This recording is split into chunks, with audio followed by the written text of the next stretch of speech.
Today on the World Triathlon podcast, we get to speak with Great Britain's Jonny Brownlee.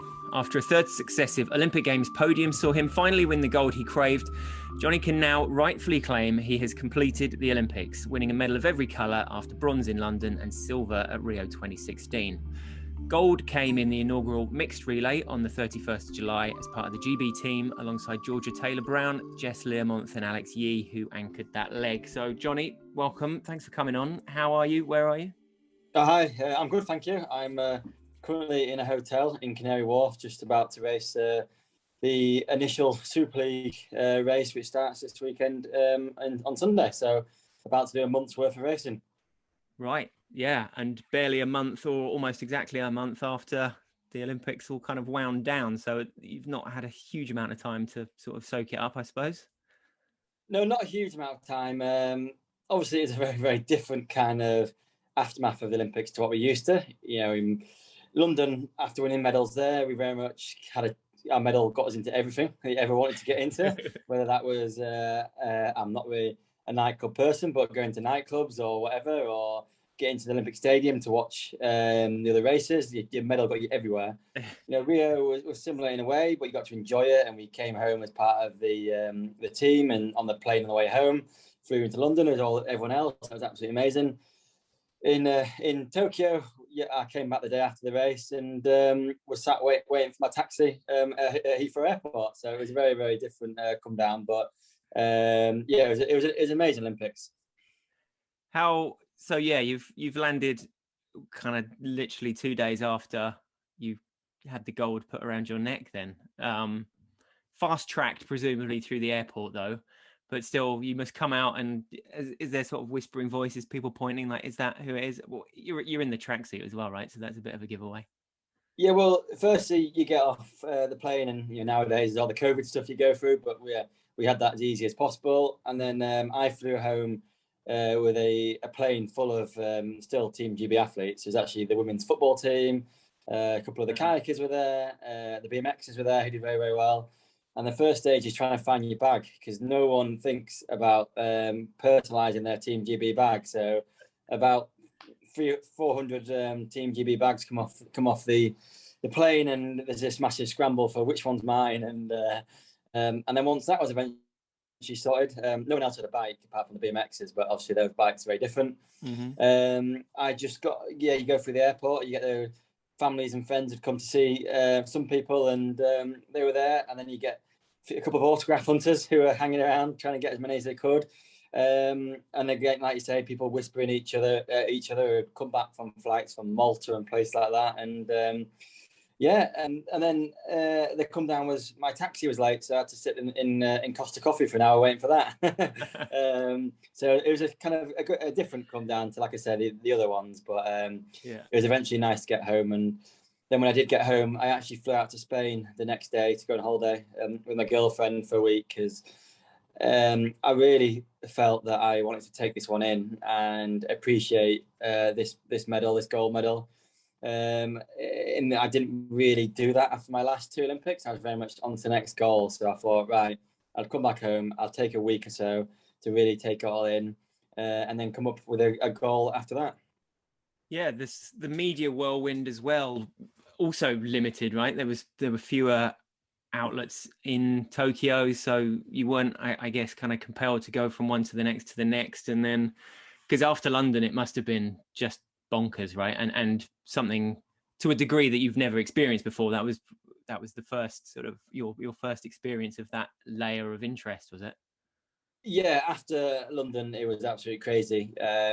We were the last Tuesday of the Olympics, so we had a few days to go. But obviously, two brothers being on the podium at home Olympic Games meant that pretty much we were getting up at 6 o'clock every morning and doing media stuff on dinners until that evening. So it was a constant full-time job. Yeah. Never had one of them in my life, but it felt like one of them. So it was very, very busy, and some of it was absolutely incredible. You know, things that I never thought I would do. I remember going to one function and meeting Prince Harry, and talking to him and him saying well done, and he knew all about me and followed the triathlon and amazing things like that. And then obviously you have your sponsorship commitments you have to do for your own sponsors as well. So it's very, very busy. Whereas Tokyo this time, because the race was early in the morning, we did basically 6 hours of media out of the Team GB house, and that involved when the UK woke up, doing all the breakfast shows and things like that. And then after that, that was pretty much it. And then flew home. So there wasn't really the other aftermath of the Olympics of going to the other events and meeting the other athletes or any of the that other stuff. It was just very much you raced, we did your media, and then you came home. Yeah. Well, and you're an experienced hand at all of that now as well. But equally, yeah, had that been your first games, and the build up, the emotional build up was still exactly the same. Getting on that start line and everything that had been invested in it was still the same, right? But the aftermath not being as much. I mean, there's been a lot said about how people have handled that, literally that Olympic come down and so on. So if it had been your first games, you'd been waiting for an hour and you'd got the gold and you'd been waiting an hour for your taxi, like that would be a really strange moment of self-realization, would it? Yeah, well, I think I feel sorry for people who, if it is their first games, and especially those that will be the first and only games, because what you really missed out on is, like I said, the whole Olympic experience. For me, it felt like a very, not a normal race, that's wrong, but closer to a normal race than an Olympic race. We stayed in a hotel near the course, and woke up and race morning in the hotel, had the hotel our coaches actually had to make us breakfast because it's too early for hotel breakfast. Went to the race, came back, and then you're in your hotel room, and there wasn't that kind of interaction with other athletes that you normally have, or going around and going to the stadiums and seeing Olympic venues. And me being a massive sports fan, I absolutely love doing those things. And for me, the Olympics is about doing your race, definitely performing on that race, but then it is about everything else around it. But that was all stripped away, and that was a great shame. But to be honest with you, I think all athletes, and I speak for all athletes here by just saying we're really pleased to be able to race and have that platform to be able to race on, because there were times, although if you go back 2 years ago, if someone told me the Olympics was going to be postponed, I would have said, what are you on about? Absolutely no way. But there were times that we thought that we might not have that chance. So I think we were all very pleased to be able to race on that big stage. Yeah, no doubt. And even though it was your third games and your third and fourth medals, when you reflect and, you're flying home or whatever, and you think like, okay, so that's, I'm there, there's PT, there's Whitlock, there's Kenny, you're, is it kind of surreal to put yourself on, or has it become more normal, I guess, to put yourself among those names that are also such household names, to be like, okay, so that must make me a household name as well. And to know that 2 of those medals in that medal table were down to you, it must be a great feeling. Yeah, I still am quite a underconfident person, so I don't see myself in the same kind of sphere with people like PT and them, because you see all those medals that they win and you think, wow, and like, oh wow, that's Adam PT. So I still don't feel like that. I didn't actually realise until I think it was actually Alistair who said, oh, you are the most successful Olympian in triathlon, triathlete in the Olympics, it's a mouthful, ever. And I didn't actually realise that until a time. I thought, oh wow, that's incredible. I have just tried to go to every Olympics and perform as best I could. And I was actually just really, really pleased with my relay performance. And I thought my leg was the best I possibly could have done. And the medal kind of came after that. So it wasn't really until they kind of got home after the race, after you did all the media stuff, finally got back to the hotel to have a shower, that I really thought, wow, it's pretty incredible that I've been to 3 Olympics and got 3 medals and 3 different colours. Because you do realise that, you need a lot of luck in that, not being injured at the right time. And so just to be able to turn up to 3 Olympic Games healthy is hard enough in itself. And never mind to be able to turn up to 3 Olympic Games and be in top shape. So I think I'm very, very proud of that. And I'm very, very proud of my consistency over the years. Obviously, my last few years haven't been as great as they were before, but to be able to still perform on the day was brilliant. And in the individual, I was very, very proud of that. The fact that I prepared as best I could going into that race. I'd given everything. My training had gone well. I'd prepared for the heat. And to come away with a fifth place finish, I was very, very happy with that, because I crossed the finish line knowing that I couldn't have done anything else. Yeah. Yeah, I interviewed Al just after Leeds, and actually I think in the intro probably said the most decorated Olympic triathlete of all time, and now months later it's you and his brother, and but you know, and again, all the more remarkable, that's 4 medals for you. Triathlon is not a sport like swimming that has multiple medal events, right? You know, that practically impossible to have had more. The relay edition, obviously incredibly valuable, and hopefully a sort of opening a door again onto potentially other formats coming in. And how was it kind of putting the individual thing to bed and then having to psych up and get ready to go again? I think that was actually for me relatively easy, because I was happy with my performance in the individual. I think it is a lot harder for people who had a bad day and have to pick themselves up, go again, go through the whole preparation again of, you know, this was harder because you're riding in turbos in hotel rooms or in the Olympic Village, and you're very much around all that kind of setup. So it's a lot harder for those people. I didn't struggle with that with all. I literally came home from the individual, put all that to one side, got my kit washed. I was like, right, off we go. We're ready to go again. And I had a plan of what I needed to do in between the two races, and I stuck to that. And I ended up actually feeling really, really good before the race for the relay.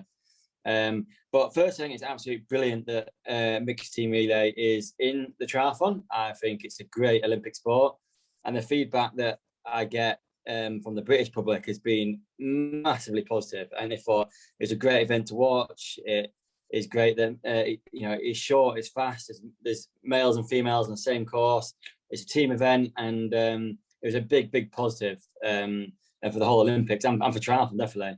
And I also think it's really good that triathletes have another medal opportunity and another chance to showcase the sport on a big stage. Because beforehand it was very much in London and Rio, my experience. You built up, you did your individual race. A lot of people go home very disappointed, and that's it. The Olympics is done. Whereas now, to have another chance for people to get a medal, another chance for people to race well, another chance for us to show our sport is massively positive.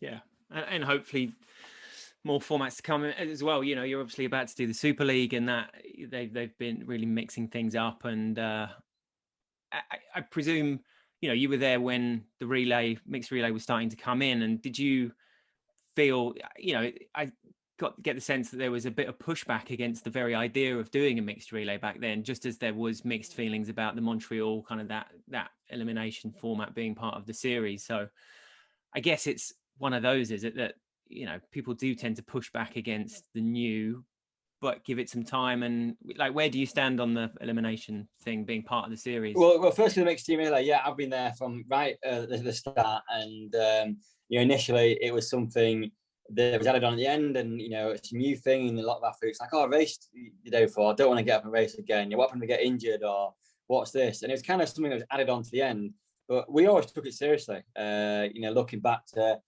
2011, I raced the World Sprint Championships in Lausanne, and then raced the relay after that. And we were world champions. And as British team, we always tried to become world champions in the mixed team relay. I thought it was really, really important. And we often put our best athletes in it and gave it a really good go. So I'm really, really proud when it became the Olympics, and hopefully it became an Olympic sport. Hopefully we played a role in that. And the elimination format, I like it. I think the sport needs to evolve and needs to keep changing, in a way.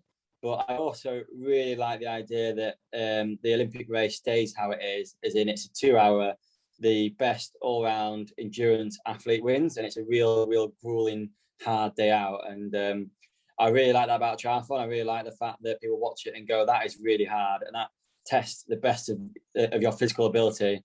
And a 2-hour race shows that. And with the mixed team relay, you've got the short, fast stuff that might suit a short, faster athlete. more powerful athletes. So you've got the kind of best of both worlds. So yeah, I really like the Olympic format how it is, but I'm all for all sorts of changes. The only thing with the elimination format in Montreal is I think it needs to be a lot closer together, the races. There seems a lot of big gaps between races, which doesn't make the best coverage.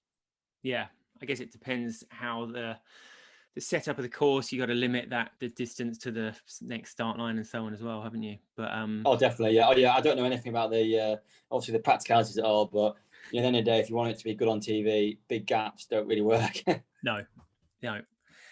And as far as the Olympics go, I mean, yeah, the Olympic distance is the Olympic distance, isn't it? That's where the history is. And then adding, the course is there, right? I mean, the production of that venue in Tokyo was unbelievable, and to only be able to use it for those three races, men's, women's, individual, and mixed relay.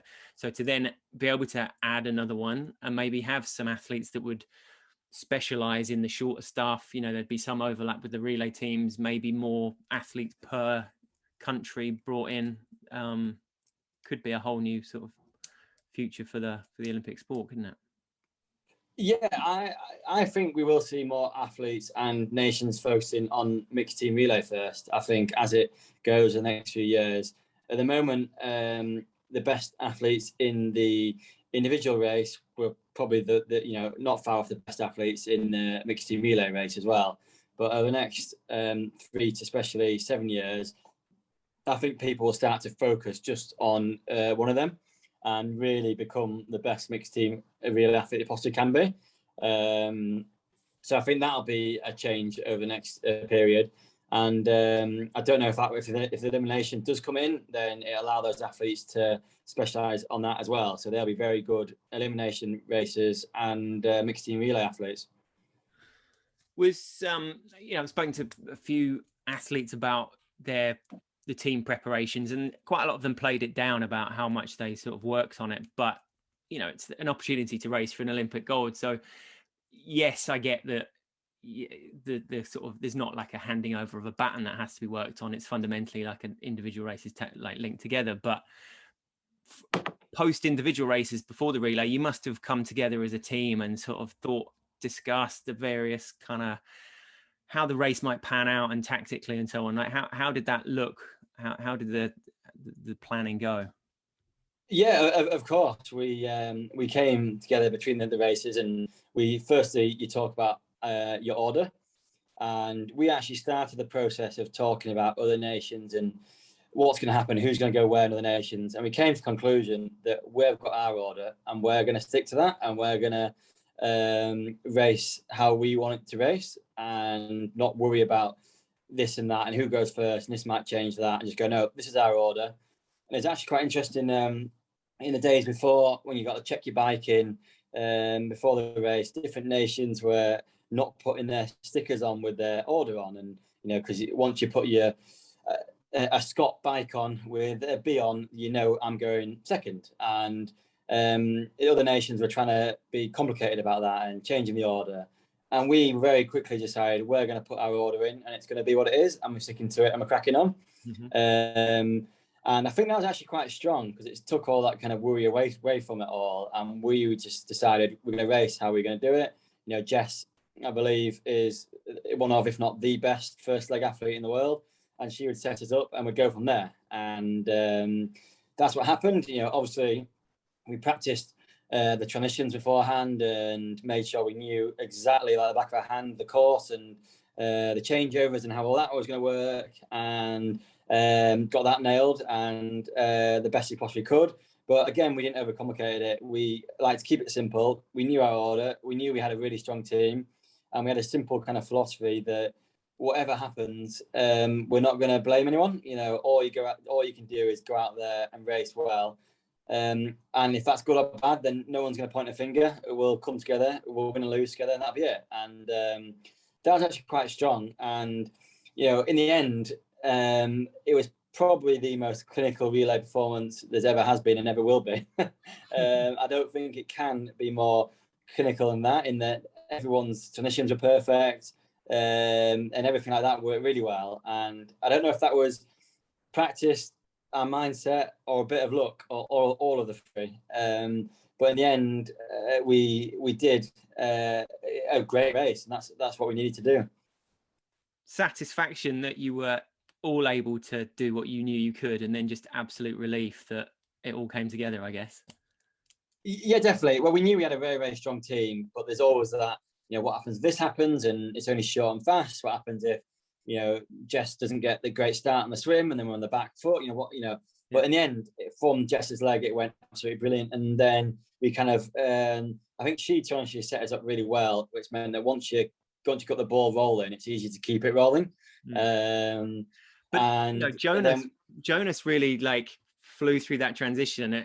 There was definitely a few key moments, obviously, and you not letting Jonas get away first of all through that swim, and Kevin McDowell and so on as well, and then obviously pulling away on the run, absolutely decisive, setting up Georgia to be able to maintain that lead. And then I don't know, with Alex, it was when Vincent flew past him at the bell on the bike and he was just able to then get back onto that back wheel was obviously pivotal. And then the slickness of his final transition, was your heart slightly in your mouth kind of then watching it? And it did feel like perhaps that last transition was going to kind of dictate the race. Yeah, my heart was definitely in my mouth, but at the same time I knew that Alex was going to be okay, because I knew that, one, he was in incredible run shape, and secondly, Vince had put a big effort in on the bike and the source from the bike already to get up there.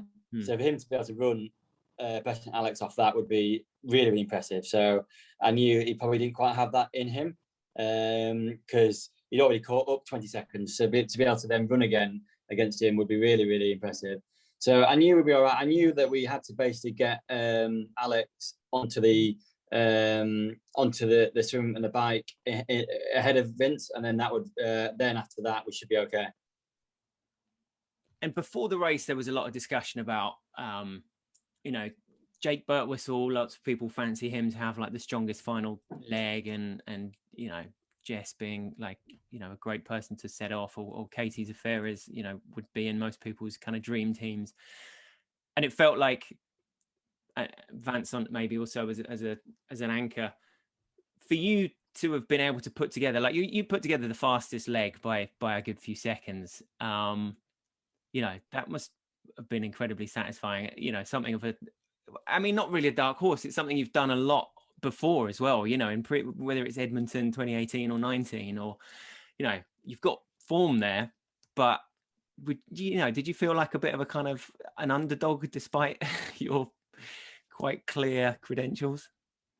Yeah, if I'm honest, I did feel an underdog going into the relay. I hadn't really done much specific training for it, in the kind of focus for me was a real good individual race, and then my fitness would carry through to the mixed team relay.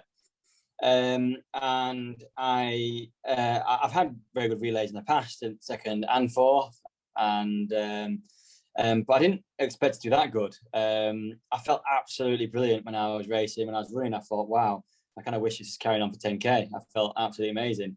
And then I remember I saw we finished the race, and then I went to one of the officials and got a results sheet and looked at it and was like, wow, that's even better than I thought again. I'll take that. And at that point, I started to think, Paris is only 3 years away. You never know. So yeah, no, I if I'm honest, I didn't expect you that good. I didn't expect to have that kind of pace. And being an athlete and wanting more, like I said, my initial reaction was, oh, what about Paris in 3 years? And my second reaction was, could I race better in the individual race, a few days before? So I felt that good in something that shouldn't suit me. Then, maybe I didn't have the best performance as I could have done a few days before. So is that afterglow of that leg still burning, and sort of Paris, has there been a point yet where you've sketched out a bit of a roadmap towards Paris? I wouldn't say I've sketched out a roadmap, definitely not. I basically, going into Tokyo, I was pretty convinced, I would have said 99% sure that would be my last Olympics. And I genuinely mean that. I think I needed that. I think, one, because of preparation. The preparation in Tokyo involved a lot of indoor heat training that I don't necessarily enjoy. and a lot of hard hours getting ready for the heat. And the race itself, I knew it was going to be very hard. And going into relay, knowing that that was my last 2K in Olympics, I would like give it absolutely everything. So I kind of needed that. But then afterwards, I thought, maybe there's more left. And but my plan is basically to next year do some racing, different racing without the kind of the constraints of a normal Olympic period. Of you've got to race here for points, you've got to do this, you've got to try out this course. Do racing where I can do a bit of longer distance racing. I can do a bit of Super League racing. I can do a couple, 1 or 2 World Series. If they fall in the right place in the calendar. And at the same time, after going to Sardinia, I missed out a lot of time. I haven't done a lot of those amazing World Cups that I want to go and do. So just a bit of those racing where it's like I say, I'm not restrained by what I've got to do to go to Olympics. I can go right. Sardinia looks like a brilliant course. Let's go and do that. I really like the Madrid course. Let's go and do that one. And actually race to get back for the real enjoyment of racing without that kind of constraint over you. That was something that Mario Mola was obviously doing in the build up to his games as well, wasn't it? Like he was kind of cherry picking a bit where he was wanting to go. And your preparations for this games, like, as soon as Leeds had finished, it was obvious that Alistair wasn't going to be sort of part of that. How much did that change your Olympic build up, your travel to do that for the first time without him? Did it help in some ways, hinder in some ways, or? It was definitely different. My Olympics preparation was different in many different ways. Obviously, the big one, COVID, made things very, very difficult. I would normally go to altitude to St. Moritz for 4 or 5 weeks before, and then come to sea level for 2 weeks and race Olympics. And that's what I've done the last 2 times. This time I didn't do that. And firstly, it was the kind of the COVID complications. That was all very complicated. And then secondly, was the fact I really wanted to make sure I got the heat preparation right. So I spent a lot of time in heat chambers at home in my own house. I converted my conservatory into a heat chamber, heat chambers at Leeds Beckett University, and a lot of hot water baths kind of stuff. Get ready for that. And I thought I could do that better at home. And I wanted to really make sure that I got that done really well at home. And I think I probably did miss Alistair. I definitely did miss Alistair. He's a person who just ups those sessions by 1 or 2%, and every session going into Olympics with him was just squeezed a little bit tighter. You run a second or so faster here and swim a second or so faster here because he's there. So I think I probably did miss that. But I still arrived at the start line in the best possible shape I could have been. But more than anything, I missed Alistair in the race. If we had someone really driving that front pack and someone who's prepared to take those turns that no one else wants to take, then that front pack might have stayed away and it could have been a very different race. But it's all if, buts, and maybe, and Alistair wasn't there. Yeah, Christian said in his interview, that kind of very much did dictate the type of the race, to know that there wasn't going to be like a super fast swim bike going on, and that it was almost inevitable that at some point he would bridge up and then it would come down to the run, and lo and behold. So yeah, it's kind of it's a remarkable situation, isn't it, that one person can totally change how a race would pan out like that. Yeah, Alistair definitely can. I think because it changes everyone else's attitude. Not only is he adding his watts and his power, he's also increasing the watts of people around him because they genuinely believe we can stay away. And the culture has kind of changed over the last year or so of the swim. We don't get as big gap as normal, apart from Edmonton, and then we don't quite have the belief that a front pack can stay away, and that'll change. But at the moment, that is the case. And he would have loved the national rivalry of the relay as well, no doubt. Like part of you sort of racing going, I would have loved this, and part of you going, I've got the gold here. Bad luck. Yeah, no, part of me, in the individual, I would have really liked him there to really help him swim the bike, but maybe he's probably not. His old legs might not be fast enough for the relay now. And Yeah. So it was an amazing individual race as well, and you were right there with Hayden and Christian and Alex to the final. Well, essentially to the bell, right? And it was kind of Alex that was sort of leading the kick at that point, and just sort of it pulled away from you at that point. Was part of you just sort of hoping that one of them would blow up and you were still going to hang in for a medal? Was part of you going, oh, Alex, why did you have to do that then? And also was part of you thinking, Christ, like he could be running on to gold here? Well, yeah, my tactic is pretty much to hang on as long as I possibly could, and hopefully that was long enough so I could win a medal. But in the end, I just didn't have it. The other guys were stronger than me and held that pace for longer. And to see Alex come through makes me incredibly proud. For a lot of people, I keep getting asked in the interview, especially British media interviews, was it a shock? And absolutely not. I've seen this guy come through for years, and he deserves it. He trains unbelievably hard. He's an unbelievable talent, and from what I've seen in the last few years, it's only a matter of time before he delivered on the big stage. And when they pulled away, I wasn't concentrating on any other race apart from mine. You believe at that point, someone might blow up, or you can catch them, or you can hold on. So I was very much focused on that and the next water station or the next bit of ice. And to be honest, I didn't really know what was happening until the last turnaround, and I saw Christian a little bit of gap on Alex. But again, I didn't really register at all because I was concentrating on myself. For Alex, like another thing, just to not be overawed by his first games as a young, traditionally your triathlon sort of contenders, I guess, are sort of, late 20s and probably, had a couple of games under their belts. Having said that, he did look kind of overcome by the moment after the relay as well, of just like, wow, is this actually just happened? Did you get the impression that he'd kind of taken it all in his stride, or there were moments where he was a bit like, Christ, like, this is a bit much? No, I think he took it on his stride. I don't think it was too much of a shock for him. I think Leeds probably helped in that. Leeds being a big race, a home race, and him doing so well in there taught him that him doing well in the Olympics, it wasn't going to be a shock. He's earned that right, and he earned the right to perform well, and that's what he did. So yeah, from what I saw, he completely took it on stride and enjoyed the whole process and the aftermath, and so he should.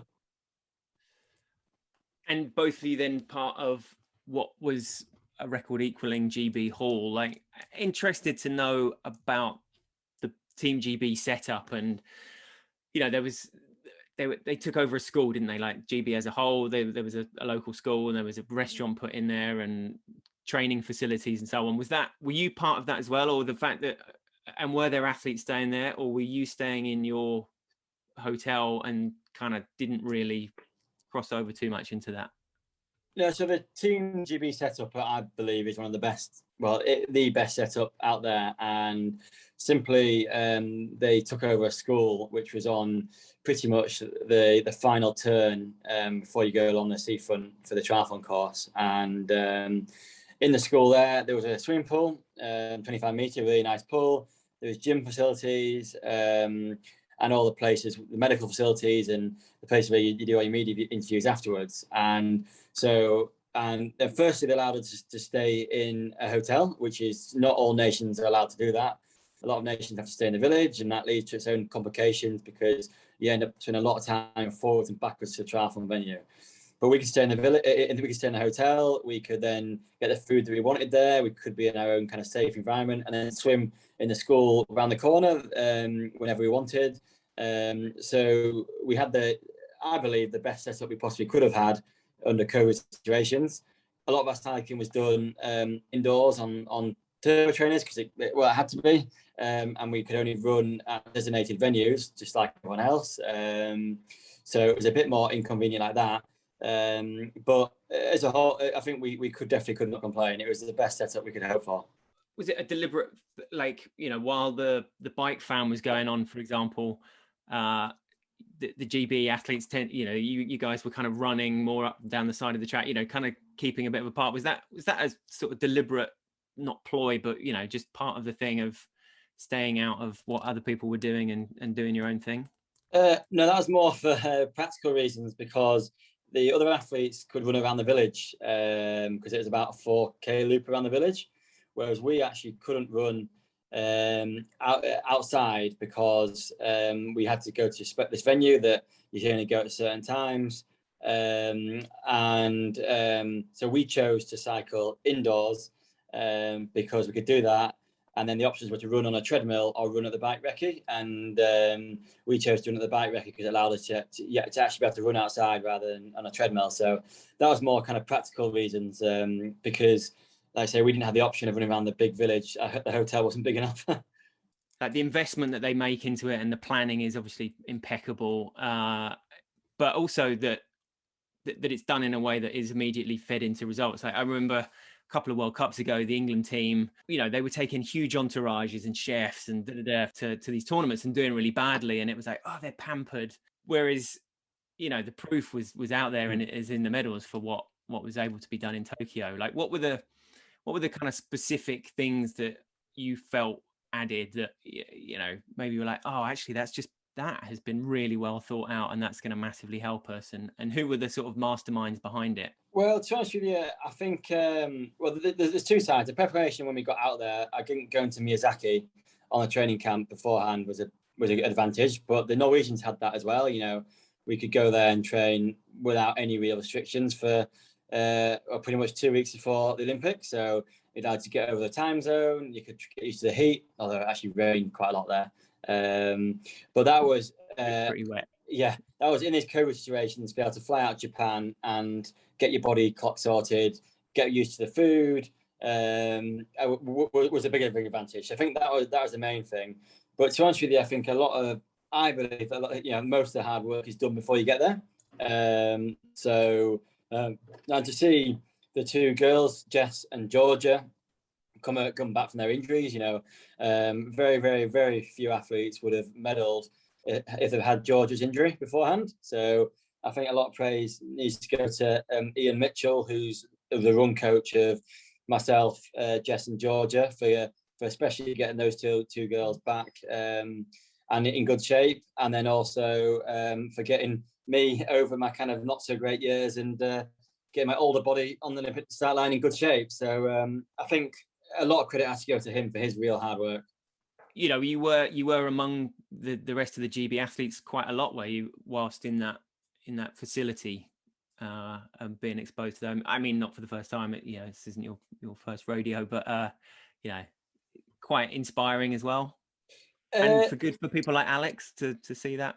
Yeah, well, we were actually quite sheltered, obviously, away from, because we, ironically enough, because we were in a hotel, we were actually classed by Team GB, obviously, as a bit of a potential risk because we weren't in the village, so we were technically mixing with the general public, although the hotel was very much empty. So, but anyway, they didn't want us to come across the other athletes too much. Fair enough.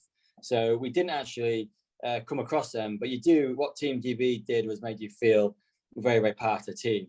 That goes from being selected to getting the kit, kitting out, and then that should massively inspire Alex, Georgia, and Jess, and then going out and then being around all the Olympics. From our hotel room, you could see the beach volleyball stadiums and all that, and the actual triathlon course with Olympic rings on. So I think that helped inspire everyone. Yeah, and so like you said, so post games, apart from you were able to get away, had a bit of a holiday.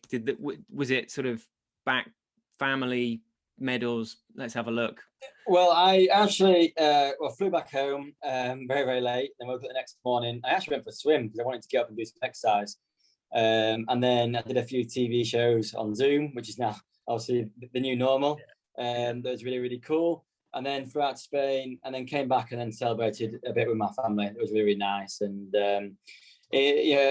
enjoyed that. My parents get very, very emotional about it all. Obviously, they get very, very proud, and then it was very much kind of back to training again to prepare for Super League, and I'll plan on doing a Super League racing, a month of Super League racing, then maybe a bit of a longer race. And then I'll end my season and kind of take it all in. And again, I keep saying I'm going to really enjoy this one again and enjoy the season, because as you get older, you realise that it doesn't last forever. And you have another brother, Ed, right? Who, how is he feeling? Is it's like, oh God, another gold in the family? Like, well, actually, Ed just says, Ed won't show any emotions, but he is very proud. But he's actually a vet. I went to see him yesterday to get my 2 dogs vaccinated, and he refused to give me a family discount. So the receptionist very kindly gave me her family discount. So he was very, he's brilliant, Ed. He's so actually he wanted me to come home and hurry up and get home and go to football with him, go and watch Leeds United. So that's all he was bothered about. So I've actually been once to watch Leeds with him. We were in the Kop in the main stand, and it was absolutely brilliant. So he's a massive sports fan. He's very, very proud, but he doesn't like showing it.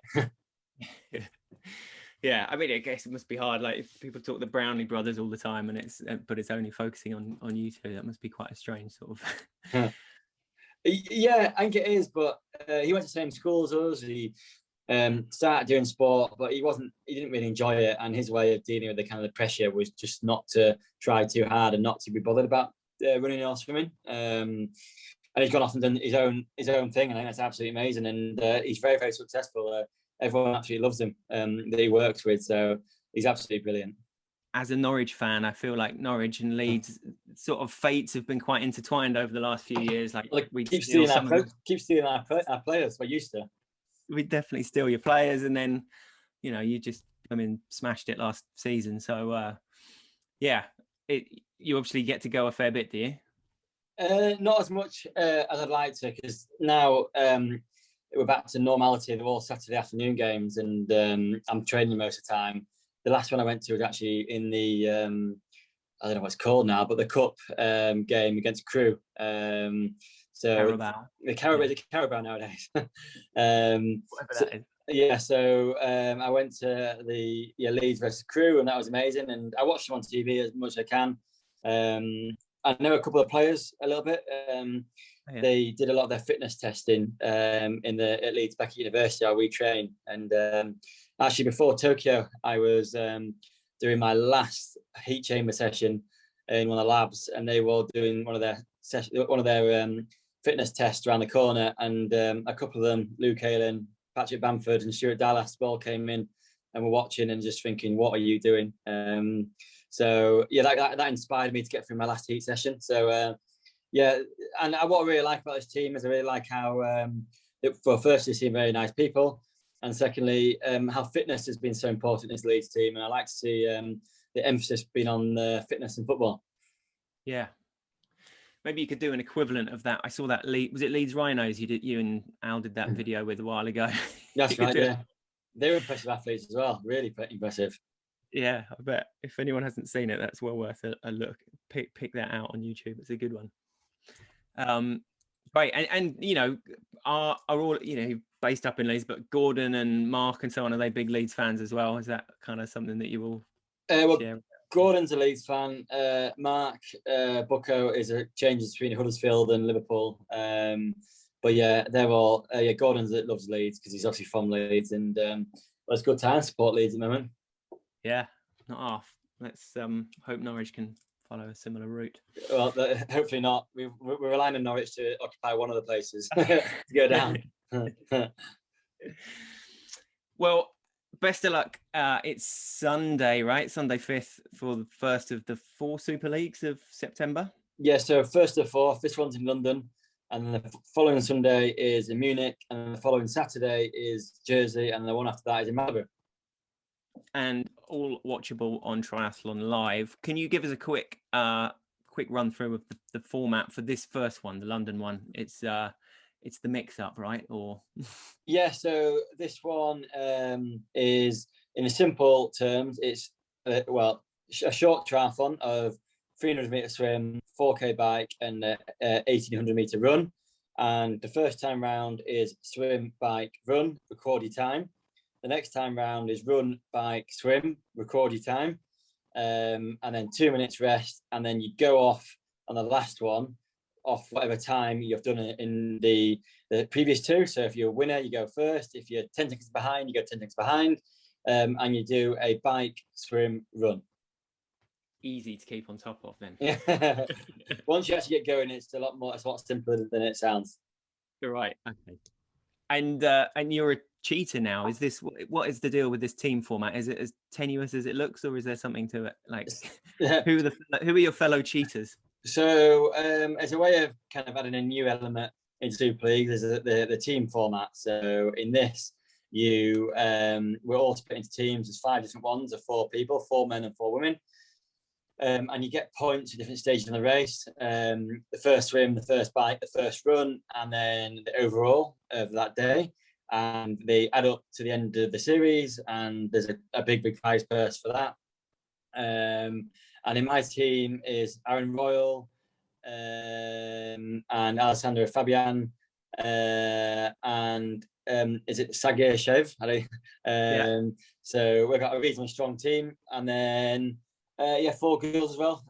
Sophie Caldwell's one of them. So we've got a strong team, and we should be good. I don't know exactly how much the team format is going to impact the racing, but looking forward to it. I think some people will go for the team points because they can target that early in the day, and then some will race for the overall. So I think it'd be exciting. There's always something happening, which is what you want.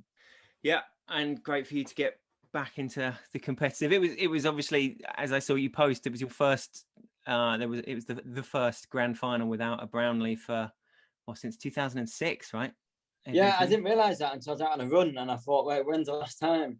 I haven't been at one, and it would have been without a Brownlee. Alistair won in 2006, and then Alistair was there in 2005 in Gamagori, so it's 2004 would have been the last time at grand final. All world champs as it used to be called, without one of us being there. So yeah. And then will this be after the month? So it finishes in Malibu, not a bad place to sort of wrap up a month. But then for the tail end of the year, what's on the schedule? And then back into, will it be starting the next year with sort of doing this cherry picking slightly of races? Do you think? Yeah, well, a month of Super League racing, and then I think I'm going to try and do a long distance race in that period in October time. I don't entirely know where that's going to be yet. I'm going to wait and see, and choose a course that hopefully suits me with a good bike course, and test my body out and see if I'm going to be any good at it. Firstly, and hopefully learn a few for next year, and then take that into next year. Great. All right, brilliant. Well. And obviously, we'll hope to see you back on the series circuit as well as part of that. Yeah, definitely. Yeah, I'll definitely be back at some point at some series. Whether that's Leeds or wherever, I'll wait and see. Yeah, brilliant. All right, well, obviously, really appreciate you taking the time, and the best of luck this weekend. Hope it all goes well in London, Canary Wharf for the Super League. Cheers, thank you very much.